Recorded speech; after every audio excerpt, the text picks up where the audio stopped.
Hoje eu começo a leitura de Dom Casmurro, um cânone da nossa literatura, né, da literatura brasileira. É um livro, do Machado de Assis, considerado por alguns aí o maior autor negro de todos os tempos, a quem a gente tem a honra, né, de chamar de brasileiro. Esse texto é um texto de 1899 e hoje ele está em domínio público, então é de livre acesso para todos. Já aviso de antemão que não sou narradora, não sou locutora, eu sou apenas uma leitora, então se eu cometer qualquer erro, peço já de antemão que vocês tenham isso em vista, né. Então vamos lá, vamos começar. Capítulo 1, do título. Uma noite destas, vindo da cidade para o Engenho Novo, encontrei no trem da Central um rapaz aqui do bairro, que eu conheço de vista e de chapéu.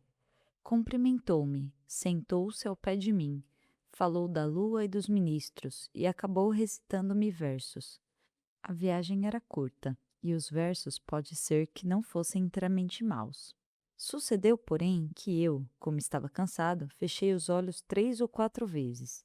Tanto bastou para que ele interrompesse a leitura e metesse os versos no bolso. Continue, disse eu acordando. Já acabei, murmurou ele. São muito bonitos. Vi-lhe fazer um gesto para tirá-los outra vez do bolso, mas não passou do gesto. Estava amuado. No dia seguinte, entrou a dizer de mim nomes feios e acabou alcunhando-me Dom Casmurro. Os vizinhos, que não gostam dos meus hábitos reclusos e calados, deram curso à alcunha, que afinal pegou. Nem por isso me zanguei. Contei a anedota aos amigos da cidade e eles, por graça, chamam-me assim, alguns em bilhetes. Dom Casmurro, domingo vou jantar com você. Vou para Petrópolis, Dom Casmurro. A casa é a mesma da Renânia. Vê se deixas essa caverna do Engenho Novo e vai passar uns 15 dias comigo. Meu caro Dom Casmurro, não cuide que o dispenso do teatro amanhã. Venha e dormirá aqui na cidade. Dou-lhe camarote, dou-lhe chá, dou-lhe cama, só não dou-lhe moça. Não consultes dicionários. Casmurro não está aqui no sentido que eles lhe dão, mas no que lhe pôs o vulgo de homem calado e metido consigo. Dom veio por ironia, para atribuir-me fumos de fidalgo. Tudo por estar cochilando. Também não achei melhor título para minha narração. Se não tiver outro, daqui até o fim do livro, vai ser este mesmo. O meu poeta do trem ficará sabendo que não lhe guardo rancor. E com pequeno esforço, sendo o título seu, poderá cuidar que a obra é sua. Há livros que apenas terão isso dos seus autores, alguns nem tanto. Capítulo 2, do livro. Agora que expliquei o título, passo a escrever o livro. Antes disso, porém, digamos os motivos que me põem a pena na mão. Vivo só, como um criado. A casa em que moro é própria.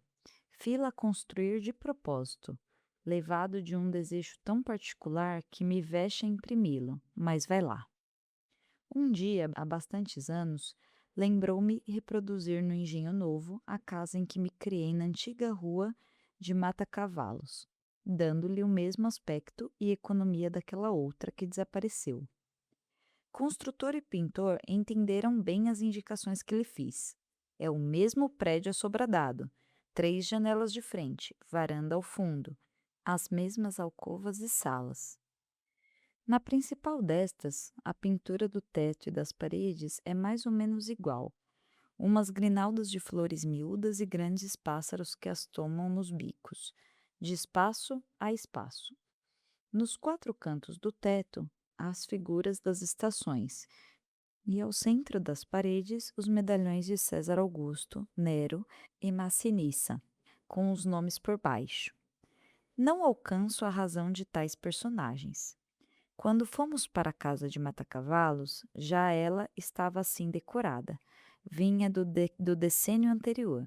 Naturalmente, era gosto do tempo meter sabor clássico e figuras antigas em pinturas americanas. O mais é também análogo e parecido.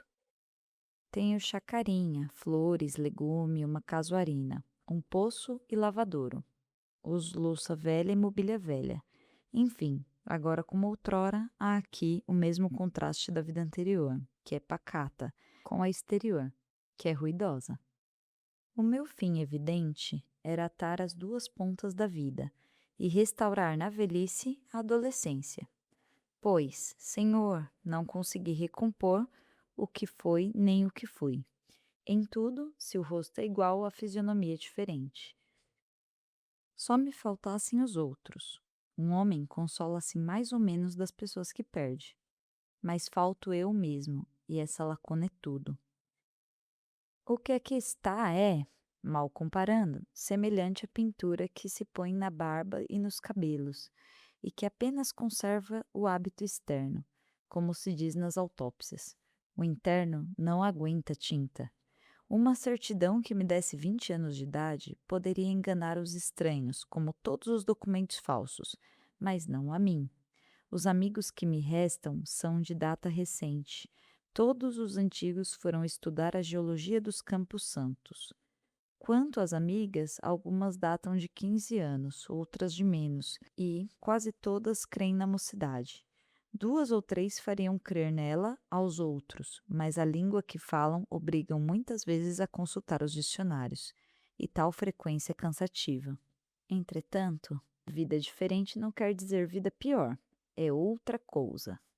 A certos respeitos, aquela vida antiga aparece-me despida de muitos encantos que lhe achei, mas é também exato que perdeu muito espinho que a fez molesta. E, de memória, conservam alguma recordação doce e feiticeira. De verdade, pouco apareço e menos falo. Distrações raras. O mais do tempo é gasto em hortar, jardinar e ler. Como bem e não durmo mal. Ora, como tudo cansa, esta monotonia acabou exaurir-me também. Quis variar e lembrou-me escrever um livro. Jurisprudência, filosofia e política acudiram-me, mas não me acudiram as forças necessárias. Depois pensei em fazer uma história dos subúrbios, menos seca que as memórias do padre Luís Gonçalves dos Santos, relativas à cidade. Era obra modesta, mas exigia documentos e datas, como preliminares, tudo árido e longo. Foi então que os bustos pintados nas paredes entraram a falar-me e dizer-me que, uma vez que eles alcançavam reconstruir meus tempos idos, pegasse a pena e contasse alguns. Talvez a narração me desse a ilusão e as sombras viessem perpassar ligeiras, como ao poeta, não o do trem, mas ao do Fausto, aí vindes outra vez, inquietas sombras. Fiquei tão alegre com essa ideia que ainda agora me treme a pena na mão. Sim, Nero, Augusto, Massinissa, e tu, grande César, que me incitas a fazer os meus comentários, agradeço-vos o conselho, e vou deitar ao papel as reminiscências que me vierem vindo.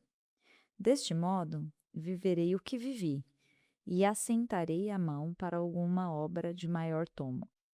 Eia, começamos a evocação com uma célebre tarde de novembro, que nunca me esqueceu. Tive outras muitas, melhores e piores, mas aquela nunca se me apagou do espírito. É o que vais entender lendo.